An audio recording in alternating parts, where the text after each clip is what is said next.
নমস্কার বন্ধুরা, তন্হির পাকশালাতে সবাইকে স্বাগত। বাজারে এখন সদ্য নতুন কচি পটল উঠেছে, আর এই কচি পটল দিয়ে যে কোনো রান্নাই খেতে কিন্তু অসম্ভব ভালো লাগে। আজকে আমি আপনাদের সঙ্গে শেয়ার করছি সম্পূর্ণ নিরামিষ মুগ পটলের রেসিপি। আশা করি আমার অন্যান্য রেসিপিগুলোর মতন এই রেসিপিটিও আপনাদের ভালো লাগবে। তাহলে দেখে নেওয়া যাক আমার আজকের এই ভিডিওটি। মুগ পটল বানাবার জন্য নিয়েছি এখানে 400 গ্রাম পরিমাণে পটল। পটলের খোসা ছাড়িয়ে মাঝখান থেকে চিড়ে নিয়েছি। দুদিকে আড়াআড়িভাবে চিড়ে নেওয়া হয়েছে। রান্নাটা করবার জন্য কড়াইতে দিয়ে দিলাম 1/3 কাপ পরিমাণে সোনা মুগ ডাল। গ্যাসের ফ্লেমটাকে মিডিয়ামে রেখে মিনিট 3-4 সময় ধরে মুগ ডালটাকে হালকা লাল করে ভেজে তুলে নেব।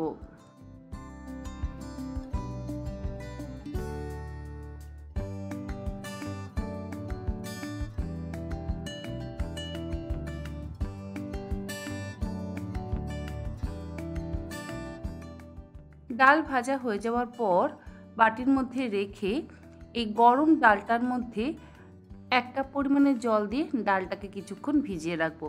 ডালটা যেহেতু গরম আছে, জলটা দেওয়ার পর ডালটা সুন্দরভাবে ভিজে যাবে। তারপরে ডালটাকে আমরা ধুয়ে রান্নার কাজে ব্যবহার করব। অপরদিকে কড়াইতে দিয়ে দিলাম 3 টেবিল চামচ পরিমাণে সরষের তেল। তেল গরম করে নেওয়ার পর ফোড়ন দিলাম 2টো তেজপাতা আর 1/4 চা চামচ পরিমাণে গোটা জিরে। 15 থেকে 20 সেকেন্ড ফোড়নটাকে ভেজে নেওয়ার পর এর মধ্যে দিয়ে দিলাম পটলগুলো। গ্যাসের ফ্লেমটাকে মিডিয়ামে করে দিয়ে পটলগুলোকে বেশ লাল করে একটু ভেজে নিতে হবে। পটল যদি ঠিক মতন না ভাজা হয় খেতে ভালো লাগে না। আর পটল ভাজার সময় আমি কোনো রকম হলুদের গুঁড়ো বা লবণেরও ব্যবহার করছি না। হলুদের গুঁড়ো ব্যবহার করলে কি হয়, রঙটা একটু কালচে হয়ে যায়। লবণ অবশ্যই ব্যবহার করা যেতে পারে, তবে এখন আমি ব্যবহার করছি না। লবণ আমি একদম রান্না শেষে ব্যবহার করব।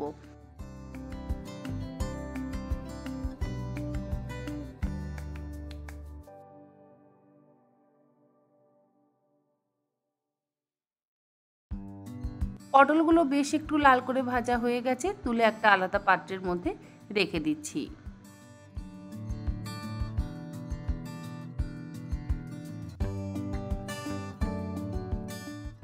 এরপরে কড়াইতে যে বাকি তেলটা রয়ে গেছে সেই তেলের মধ্যে ফোড়ন দিয়ে দিলাম 1/4 চা চামচ পরিমাণে হিং, আর দিচ্ছি 1 চা চামচ পরিমাণে আদা বাটা। গ্যাসের ফ্লেমটাকে লো টু মিডিয়ামে করে দিয়ে হিং আর আদা বাটাটাকে 15 থেকে 20 সেকেন্ড ভেজে নিচ্ছি। হিংয়ের সাথে যদি আদা বাটা ব্যবহার করা হয় খেতে অসম্ভব ভালো হয়। 15-20 সেকেন্ড পর এর মধ্যে দিয়ে দেবো একে একে গুঁড়ো মশলাগুলো। 1/2 চা চামচ পরিমাণে দিচ্ছি হলুদের গুঁড়ো, 1/2 চা চামচ পরিমাণে দিয়ে দিচ্ছি লঙ্কার গুঁড়ো। এটা কিন্তু ঝাল লঙ্কার গুঁড়ো, কাশ্মীরি লঙ্কার গুঁড়ো পরে ব্যবহার করব।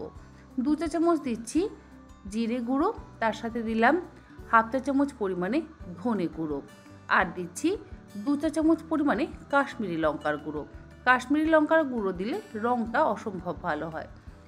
আর 1/4 কাপ পরিমাণে জল দিয়ে গ্যাসের ফ্লেমটাকে একদম লোতে করে দিয়ে মশলাটাকে খুব ভালো করে কষিয়ে নেব।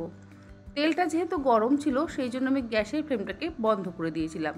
একে একে সমস্ত গুঁড়ো মশলা আর অল্প একটু জল দিয়ে গ্যাসের ফ্লেমটাকে আবার লো টু মিডিয়ামে করে দিয়ে ভালো করে কষিয়ে নেব।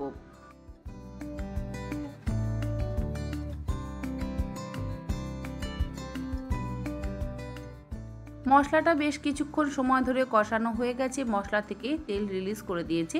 এবার এর মধ্যে দিয়ে দিচ্ছি স্বাদ অনুসারে লবণ, আর দেবো সামান্য একটু চিনি। চিনি আপনারা চাইলে শুরুতেও ব্যবহার করতে পারেন, আবার চাইলে একদম শেষেও ব্যবহার করতে পারেন। লবণ আর চিনিটা দিয়ে মশলাটা আরও কিছুক্ষণ কষিয়ে নেব।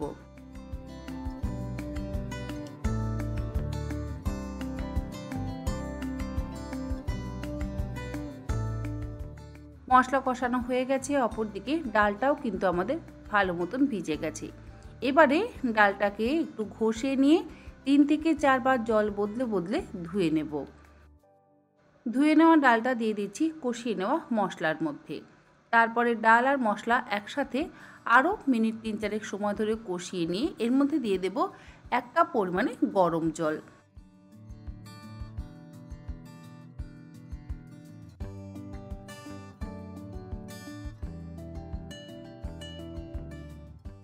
জলটা দিয়ে ঢাকা দিয়ে ডালটা সেদ্ধ হওয়ার জন্য অপেক্ষা করব।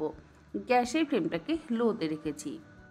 মিনিট 7 পর ঢাকাটাকে খুলে নিলাম। ডাল কিন্তু বেশ মোটামুটি সেদ্ধ হয়ে গেছে। এরপরে এর মধ্যে আমি দিয়ে দেব আগে থেকে ভেজে তুলে রাখা পটলগুলো। পটল আর ডাল আবারও একসাথে মিশিয়ে নিয়ে তারপরে এর মধ্যে দিয়ে দেব 1 কাপ পরিমাণে নর্মাল টেম্পারেচারে থাকা দুধ। দুধ আমি আগে থেকে জাল দিয়ে তারপর কিন্তু এই রান্নাতে ব্যবহার করছি। কখনোই ফ্রিজের ঠান্ডা দুধ ব্যবহার করবেন না। যদি ফ্রিজের ঠান্ডা দুধ ব্যবহার করা হয়, গরমে দেওয়ার সাথে সাথেই কিন্তু দুধ কেটে যেতে পারে। তাই সবসময় নর্মাল টেম্পারেচারে রেখে দুধ রান্নাতে ব্যবহার করবেন। তা না হলে গরম দুধও কিন্তু আপনারা অবশ্যই রান্নাতে ব্যবহার করতে পারেন। দুধটা দেওয়ার পর এবার আবারও একসাথে মিশিয়ে নিয়ে মিনিট 3-4 ফুটিয়ে গ্যাসের ফ্লেমটাকে বন্ধ করে দেব। আর সবশেষে দিয়ে দেব 1/4 চা চামচ পরিমাণে শাহি গরম মশলার গুঁড়ো। আর যেটা না দিলে নিরামিষ রান্না অসম্পূর্ণ, সেটা হচ্ছে ঘি। ঘি দিয়ে দেব 1 চা চামচ পরিমাণে। আপনারা অবশ্যই আপনাদের নিজেদের পরিমাণ মতন ঘি আর গরম মশলার গুঁড়োটা ব্যবহার করবেন। তবে 3টে চেরা কাঁচা লঙ্কা দিয়ে দিলাম যাতে একটা সুন্দর গন্ধ আসে।